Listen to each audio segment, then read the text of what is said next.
Hello friends, स्वागत है आपका अभी K to Z में। और ये काफ़ी इंपॉर्टेंट वीडियो है जिनका एग्जाम क्लास 10 का 2026 फरवरी में होने वाला है।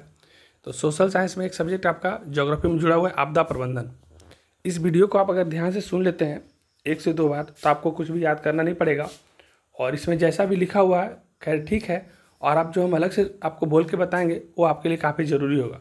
तो इस वीडियो को आप लास्ट तक ध्यान से सुनेंगे, ज़्यादा बड़ा वीडियो नहीं बनेगा, लेकिन इसको आप लास्ट तक सुनेंगे तो आपका इसी वीडियो से एग्ज़ाम में 8 से 9 नंबर एकदम आराम से आ जाएंगे। तो ठीक है, आप ध्यान से पहले इस वीडियो को सुनिए 1 से 2 बार, और पेन कॉपी करके बाद में नोट भी कर लीजिएगा। तो ये जो वीडियो है आपदा प्रबंधन पे है, तो आपसे पूछा जा सकता है कि आपदा किसे कहते हैं। तो इसका 2-3 डिफिनेशन आपको दिखाएंगे हम, आप बस इसको सुनते चलिए।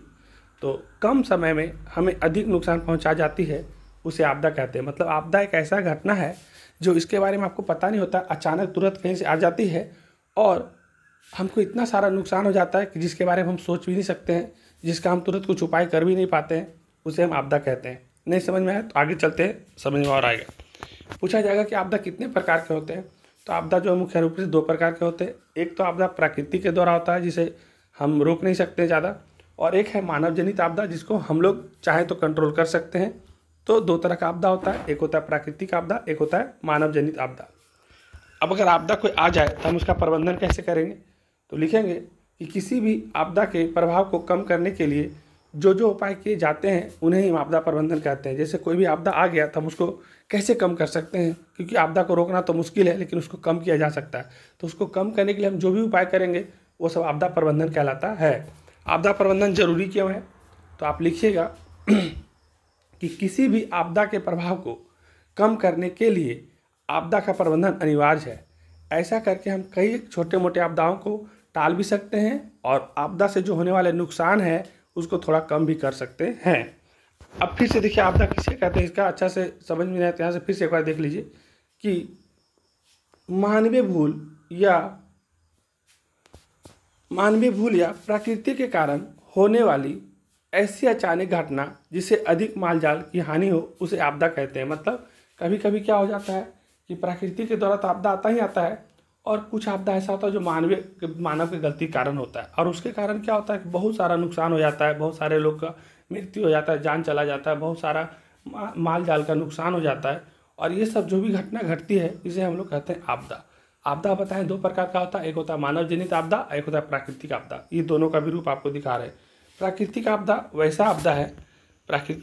वैसी आपदा जो प्राकृतिक में किसी बदलाव के कारण हो उसे प्राकृतिक आपदा कहते हैं, जिसके बारे में हम लोग रोक नहीं सकते लेकिन इसको कम कर सकते हैं। जैसे प्राकृतिक आपदा में बाढ़, भूकंप, सुनामी, चक्रवात, भूस्खलन इत्यादि।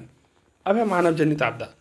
मानव जनित आपदा वैसी आपदा जो मानवीय भूल के कारण हो उसे मानवीय जनित आपदा कहते हैं।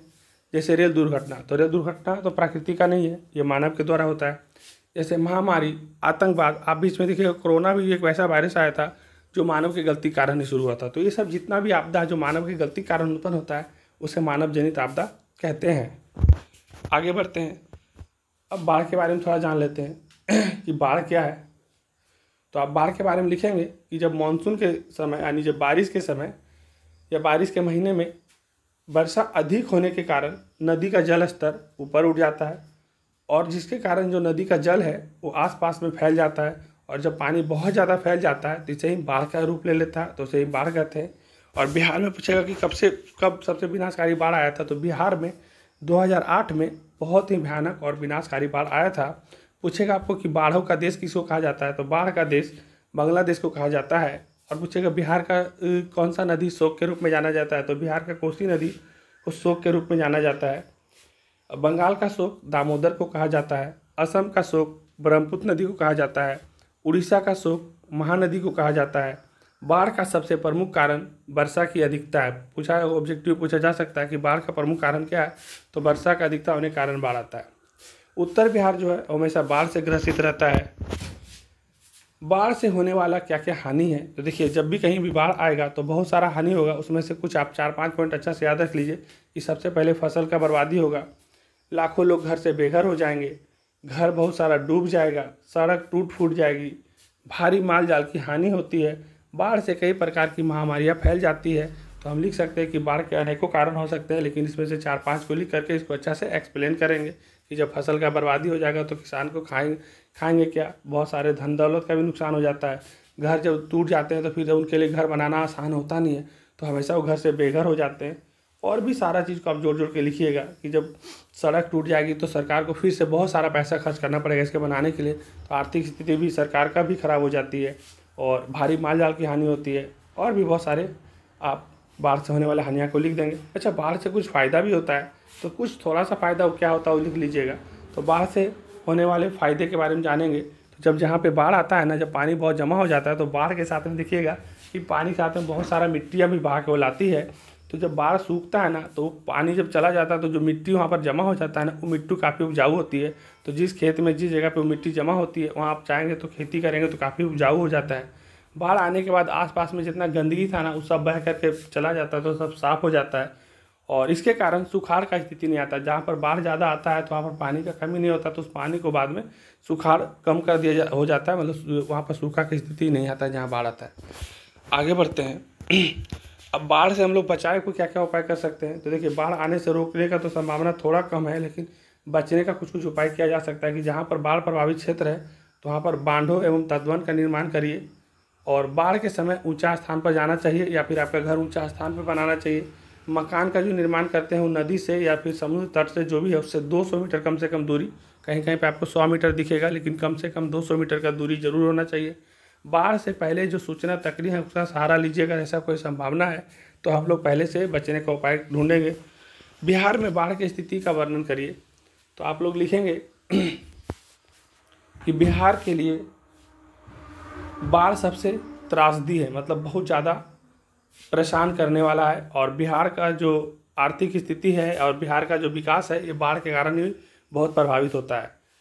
यह एक अभिशाप की तरह है। जैसा कि हम जानते हैं कि बिहार के उत्तरी भाग में बाढ़ प्रत्येक वर्ष आता है और बाढ़ आने से बिहार में फसलें तबाह हो जाती है और बिहार की सड़कें एवं बांध बाढ़ के कारण टूट जाते हैं, जिसे फिर से ठीक करने में सरकार को करोड़ों रुपए खर्च करने पड़ते हैं। यहाँ करोड़ों लोग घर से बेघर हो जाते हैं और जब बाढ़ आता है तो घर छोड़ के जाना पड़ता है और वो घर फिर दोबारा सुरक्षित रहता नहीं है, तो घर से सब बेघर हो जाते हैं, जिन्हें फिर से घर वापस आने में और अपने घर को ठीक करने में काफ़ी नुकसान हो जाता है। और इसी बीच लोग अच्छे से कामकाज भी नहीं कर पाते और जितना दिन तक बाढ़ का समय रहता है तो कोई काम भी ठीक से नहीं कर पाते, उनका जीवन अस्त व्यस्त हो जाता है, जिसके कारण से वे आर्थिक रूप से और भी कमज़ोर हो जाते हैं। और इस प्रकार हम कह सकते हैं कि बिहार में बाढ़ की स्थिति काफ़ी भयानक है, जो बिहार को आगे बढ़ने में बाधक साबित होती है। और बिहार में बहुत सारा कल कारखाना फैक्ट्री भी नहीं है, जो फसल वगैरह है वो भी बाढ़ के कारण बर्बाद होती है। तो इसके कारण हम कह सकते हैं कि बिहार को आर्थिक रूप से पिछड़ा होने में सबसे बड़ा कारण बाढ़ है। अब हम कुछ सुखाड़ के बारे में बात करें तो आप लोग जैसा जानते हैं कि उत्तर बिहार जो है हमेशा बाढ़ से परेशान रहता है और दक्षिण बिहार जो है, बिहार 2 पार्ट में बटा हुआ है, उत्तर और दक्षिण, बीच से गंगा नदी गई है। तो उत्तर वाला में तो बाढ़ आता है और दक्षिण बिहार में सुखाड़ आता है, वहाँ पानी की समस्या है, पानी की कमी है। तो सुखाड़ से आप क्या समझते हैं, लिखेंगे यदि वर्षा की मात्रा में 25% से अधिक की कमी होती है तो ऐसे स्थिति को सुखाड़ कहते हैं। मतलब जितना वर्षा होना चाहिए उससे 25% से ज़्यादा का कमी हो जाता है तो उस स्थिति को सुखाड़ कहते हैं। ऑब्जेक्टिव में पूछ सकता है कि सुखाड़ होने के लिए कितना % वर्षा का जरूरत है, तो 25% से अधिक वर्षा का कमी हो जाएगा तो सुखाड़ हो जाएगा। सुखाड़ एक प्रकार का प्राकृतिक आपदा है, ये हम लोग का मानव जनित आपदा नहीं, ये प्राकृतिक है। और सुखाड़ एक ऐसा आपदा है जो धीरे धीरे आती है। आपदा तो अचानक ही आती है, लेकिन सुखाड़ ऐसा आपदा है जो धीरे धीरे आती है। तो इसमें आपका कभी पूछ देगा कि सुखाड़ आपदा किस प्रकार आती है, तो आप अचानक नहीं लिखेंगे बल्कि धीरे धीरे आती है। सुखाड़ के लिए सबसे जिम्मेदार कारक वर्षा की कमी है। दक्षिण बिहार सुखाड़ से ग्रसित रहता है और दक्षिण बिहार जो है वो सुखाड़ से ग्रसित रहता है, उत्तर भारत बाढ़ से। बिहार का जो 16% क्षेत्र है ना वो सुखाड़ से प्रभावित रहता है। सुखाड़ के कारण होने वाले बहुत सारे हानियाँ भी हैं, तो कुछ हानियाँ निम्न प्रकार का है, उसको इस तरह से लिखेंगे कि सुखाड़ के कारण भारी मात्रा में फसल नष्ट हो जाता है। दूसरा लिखेंगे जान माल का भी क्षति हो जाता है। फसल उपजाऊ कम होने के कारण महंगाई बढ़ जाता है और फसल जब कम होता है तो जिसके पास जो फसल बचा हुआ रहता है वो स्टॉक करके रखता है और उसका दाम बढ़ा बढ़ा के बेचता है। तो सुखाड़ होने के कारण जो महंगाई है वो काफ़ी बढ़ जाता है और किसान का जो आर्थिक स्थिति है वो एकदम दयनीय हो जाता है। तो एक तरह से कह सकते हैं कि सुखाड़ हमारे लिए भी काफ़ी दिक्कतकारी है। और बिहार का 16% हिस्सा जो है वो सुखाड़ क्षेत्र में प्रभावित होता है हर साल। बिहार में सुखाड़ की स्थिति का वर्णन करें तो आप बिहार के बारे में देखिएगा तो बिहार में सुखाड़ की स्थिति काफ़ी भयानक है। दक्षिण बिहार सुखाड़ से ग्रसित रहता है। सुखाड़ के कारण बिहार के इन क्षेत्रों में समय पर फसलें नहीं उग पाती है, जिसके कारण किसानों की स्थिति आर्थिक रूप से काफ़ी दयनीय हो जाती है। बिहार एक कृषि प्रधान राज्य है और यहाँ फसलें समय पर नहीं उपजाई जाएगी तो फिर यहाँ की आर्थिक स्थिति की क्या होगी आप सोच सकते हैं। इसलिए सुखद बिहार के लिए एक अभिशाप है और सुखाड़ जो है ये सुखद बिहार के लिए एक अभिशाप है। और कुछ बांध और कुछ कृत्रिम जलाशय का नाम आप याद रखेंगे कि जैसे कि भाखड़ा नांगल बांध कहाँ बना है तो सतलज नदी पे बना है और ये जलाशय जो है ये गोविंद सागर है। और नर्मदा परियोजना नर्मदा नदी पर सरदार सरोवर जलाशय और नागार्जुन परियोजना कृष्णा नदी पर नागार्जुन सागर, कावेरी परियोजना कावेरी नदी पर कृष्णा सागर और रिहंद बांध जो है रिहंद नदी पर पंत सागर जलाशय। आगे बढ़ते हैं। अब थोड़ा सा हम लोग बात करते हैं भूकंप के बारे में। तो आप याद रखिएगा कि भूकंप किसे कहते हैं तो पृथ्वी की तल्ली में होने वाले कंपन को ही भूकंप कहते हैं। ऐसा तल्ली चट्टानों के टकराने के कारण होता है।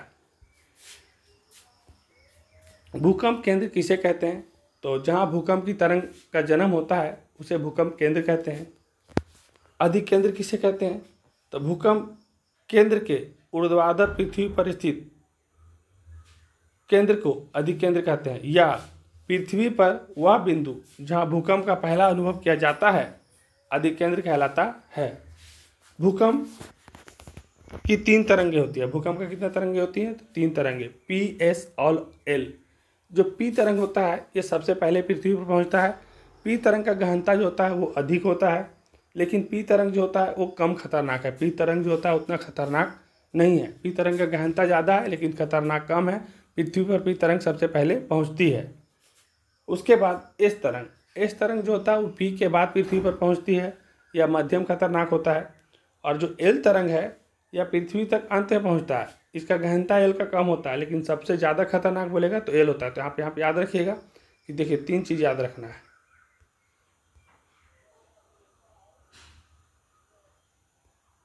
कि सबसे पहले पी तरंग, तो पी तरंग जो है इसका गहनता ज़्यादा होता है। पृथ्वी पर पी तरंग पहले पहुंचता है। पृथ्वी पर पी तरंग जो है पहले पहुंचता है। उसके बाद पी तरंग जो होता है वो कम खतरनाक है। पी तरंग जो है वो कम खतरनाक है। उसके बाद एस तरंग है ना जो मध्यम है। क्या है एस तरंग का जो क्या है वो मध्यम है। लेकिन एल तरंग है जिसका गहनता इसका कम होता है लेकिन ये खतरनाक ज़्यादा होता है। तो एल तरंग जो है ज़्यादा खतरनाक होता है। ये ज़्यादा खतरनाक है। कौन सा तो एल तरंग ज़्यादा खतरनाक है, ज़्यादा खतरा है।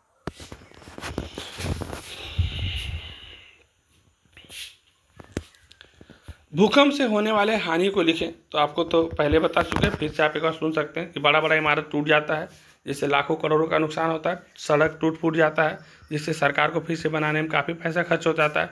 घर टूट कर गिर जाता है, इससे बहुत सारे लोग मर भी सकते हैं, तो जान माल का भी नुकसान होता है और दोबारा घर बनाना काफ़ी मुश्किल हो सकता है। आप समझ सकते हैं।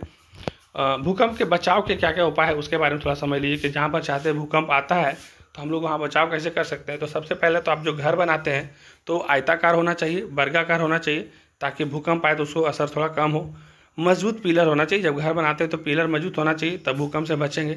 और जो सीमेंट उपयोग करते हैं तो अच्छे सीमेंट और कंक्रीट का बना होना चाहिए ताकि भूकंप आए तो वो सह सके। और भूकंप आने पर हमें खुले मैदान में जाना चाहिए या फिर अगर कोई घर में फंस गए हैं तो हम बताए थे कि घर में जो कोना वाला जगह होता है ना एल शेप में जो रहता है तो वहाँ पर पिलर होता है, तो वहाँ पर अगर आप छुपेंगे तो बचने का थोड़ा चांस रहता है। या कोई टेबल बढ़िया वाला है तो उसके नीचे छिप सकते हैं ताकि वो गिरे तो मलबा उसके ऊपर हो तो आप बच सकते हैं। तो ये सारा चीज़ को ध्यान रखेंगे तो भूकंप से बचाव हो सकता है। थोड़ा सा आगे बढ़ते हैं। भूकंप का तीव्रता किस में मापा जा सकता है तो ये ऑब्जेक्टिव में पूछा जा सकता है आपसे। तो लिखेंगे भूकंप का तीव्रता रिक्टर स्केल पर मापी जाती है। और भूकंप तरंग को मापने का जो यंत्र होता है उसको सिस्मोग्राफ नामक उपकरण कहते हैं और इसका इस्तेमाल भूकंप को मापने के लिए किया जाता है। सबसे अधिक भूकंप जो आता है वो जापान में आता है। और भारत में सबसे ज़्यादा भूकंप कहाँ पे आता है तो भारत में सबसे ज़्यादा भूकंप गुजरात के कच्छ में आता है। सुनामी किसे कहते हैं तो आप लिखेंगे कि सुनामी के तल मतलब कि समुद्र के तल में कंपन होने के कारण समुद्र का जल ऊंचा ऊंचा उठता है। मतलब सुनामी के कारण क्या है तो देखिए क्या होता है कि जब समुद्र जैसे इस तरह से मान लीजिए समुद्र है, इस तरह से समुद्र है ऐसे ऐसे, और जब इसमें कंपन होता है नीचे में, जब कंपन यहाँ कंपन होने लगता है ना तो ये लहर ऊपर उठने लगती है, ऐसे लहर ऊपर उठने लगती है। और ये लहर ऊपर उठने के कारण ही क्या होता है ना, ऊंचा ऊंचा उठने के कारण सुनामी आता है।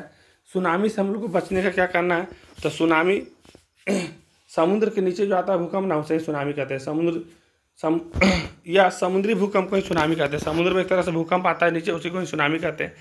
तो इससे सुनामी से बचने का क्या क्या उपाय है, तो सबसे पहले आप जहाँ पे रहिएगा ना, तो समुद्र तट से थोड़ा दूर रहना होगा।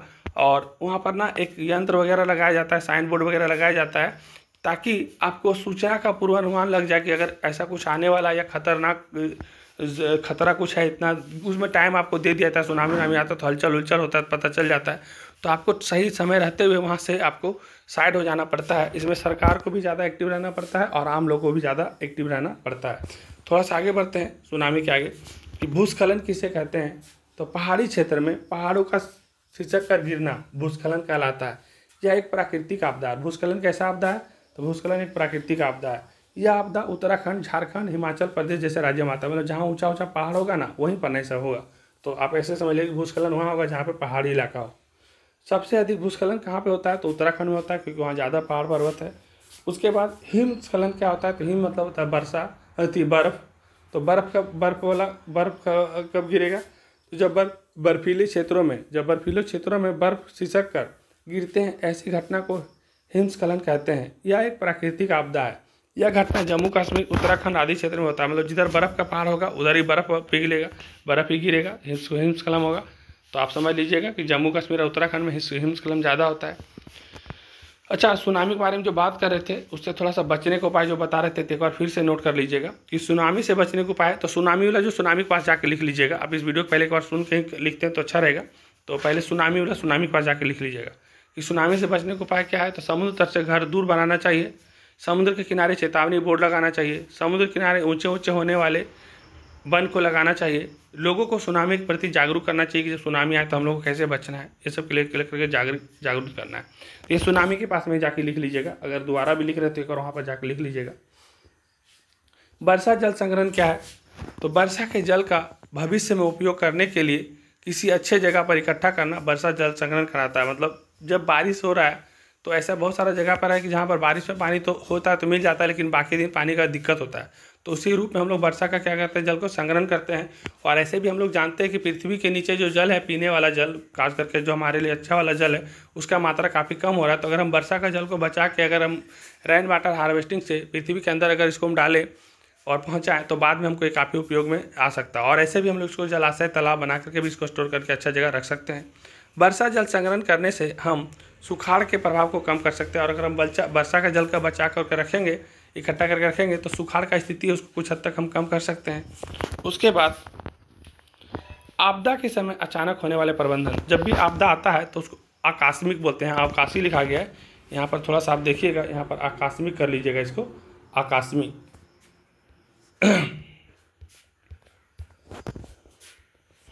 तो बाढ़ के समय अचानक मतलब आकस्मिक प्रबंधन क्या क्या कर सकते हैं। जब भी बाढ़ आ गया तो तुरंत में क्या क्या प्रबंधन कर सकते हैं, तो लिखेंगे कि बाढ़ में फंसे लोगों को निकालना चाहिए।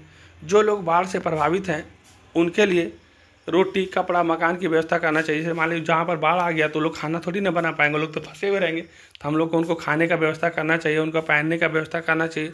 वो कैसे ठीक से वहाँ पर रह पाए जीवित, क्योंकि उनको तुरंत वहाँ से निकालना तो पॉसिबल नहीं होता, लेकिन उनको सुविधा पहुंचा के उनको कुछ देर तक सुरक्षित रखा जा सकता है। सभी लोगों को ऊंचे स्थान पर पहुंचाना चाहिए और वहां से निकाल के उनको ऊंचे स्थान पर पहुंचाना चाहिए, ताकि वहां पे बाढ़ का पानी ना पहुंच पाए और उन लोगों का जान बच पाए। अच्छा, ऐसे ही आग अगर लग गया तो ये भी आपदा ही है। तो आग लगेगा तो अचानक क्या क्या करेंगे, आकस्मिक लिखा हुआ, आकस्मिक लिखेंगे। आग लगने पर आकस्मिक, तो यहाँ भी ठीक कर लीजिएगा, यहाँ पर भी आकस्मिक लिखिएगा।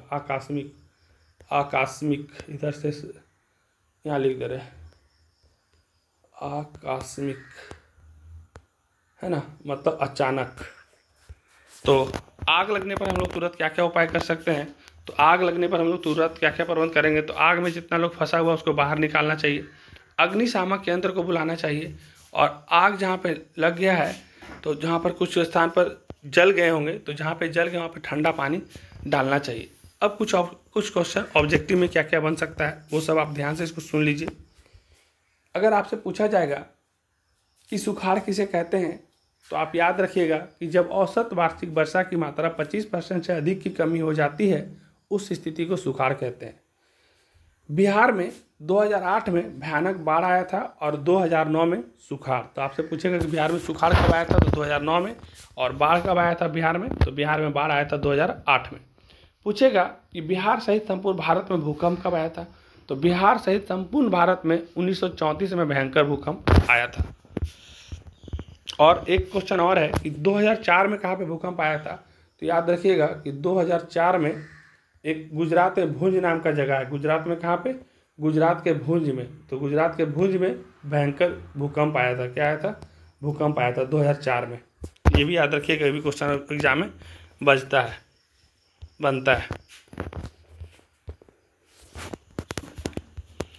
भारत के विनाशकारी चक्रवात, तो भारत में विनाशकारी चक्रवात 29 अक्टूबर 1999 को आया था। भारत के विनाशकारी भूकंप, तो भारत में विनाशकारी भूकंप 1964 में आया था। भारत में एक बार इतना ज़बरदस्त सुखाड़ आया था कि पूरा भारत में कहीं भी फसल ठीक से नहीं हुआ था। तो भारत में जो प्रमुख सुखाड़ आया था वो 1966 में आया था। ये ध्यान रखिएगा, 1966 में सबसे ज़्यादा वाला जो आया था सुखाड़ 1966 में आया था। पूरा भारत में सुखाड़ आ गया था। भारत के प्रमुख सुनामी, तो भारत में जो सुनामी आया था 26 दिसंबर 2004 को आया था। उसके बाद भारत को 5 भूकंपीय जोन में बांटा गया है। तो 5 भूकंप zone 1, zone 2, zone 3, zone 4, zone 5। सबसे जो भयंकर होता है वो जोन 5 होता है, जो खास करके उत्तराखंड, जम्मू कश्मीर से वाला एरिया सब आता है। बिहार का भी कुछ एरिया जोन 5 में आता है, जैसे खास करके मधुबनी, सुपौल, ये सब। और भारत के 55% भूकंप से प्रभावित है। देखिए भारत का जो आधा से ज़्यादा हिस्सा है ना, वो भूकंप से प्रभावित है, कहीं कम कहीं ज़्यादा, लेकिन है। और जहाँ जोन 5 है तो जोन 5 सबसे डेंजर होता है। भारत के 16 राज्य के 16% भाग सुखाड़ से प्रभावित है। और आपको पता है कि भारत में कुल 28 राज्य और 8 केंद्र शासित प्रदेश है, जिसमें भारत का 16 राज्य जो है वहाँ का 16% भाग जो है वहाँ पर सुखाड़ का स्थिति है, मतलब पानी का काफ़ी समस्या है। और ये वीडियो आपके लिए ज़रूरी इसलिए है क्योंकि इसमें ज़्यादा कुछ आपको दिमाग लगाना नहीं है। आप इस वीडियो को 1 से 2 बार अच्छा से सुनेंगे और क्या करेंगे कि आप अच्छे से फिर पेन कॉपी से नोट करेंगे। और एक चीज़ ध्यान रखिएगा कि इसमें सुनामी वाला जो बचाव है दूसरा जगह पे लिखा गया है, तो उसको आप इकट्ठा एक ही जगह पे कर लीजिएगा, तो आपको ध्यान से सुनेंगे तो याद जल्दी हो जाएगा और एक बार पढ़ेंगे तो समझ में आ जाएगा। और इस वीडियो में कुछ है नहीं, लेकिन आप इसको रिपीट करके 1 से 2 बार सुन लीजिए। एग्जाम में निश्चित रूप से इससे आपको 8 से 9 नंबर आने जा रहा है और काफ़ी कम टाइम में इतना अच्छा तैयारी हो जाएगा 8-9 नंबर का, तो ये बढ़िया है। और बाकी आपको कोई भी सब्जेक्ट में लगे कि दिक्कत चल रहा है या कोई भी सब्जेक्ट में लगे कि उसमें और ज़्यादा अच्छा करना है या पीछे छूट रहा है, तो आप लोग कमेंट करेंगे, क्योंकि अब मेरे पास टाइम रहेगा। गर्मी का छुट्टी हो रहा है 1 तारीख से, तो उसके बाद मेरे पास टाइम होगा, तो उस समय हम लोग कोशिश करेंगे ज़्यादा से ज़्यादा वीडियो बनाने का। और चाहेंगे तो हम उस समय लाइव भी आ सकते हैं, देखते हैं कैसा टाइम बन पा रहा है। लेकिन हम लोग इतना निश्चित रूप से मान के चलते हैं कि बहुत जल्दी हम लोग 3-3 चैप्टर सारा सब्जेक्ट में कर लेंगे। और आपका जो टर्मिनल एग्जाम होगा उसमें 3 चैप्टर से सारा क्वेश्चन आना है। और उसके बाद टर्मिनल एग्जाम के बाद आप लोग को समझ में आएगा कि आप लोग का तैयारी कितना है नहीं है।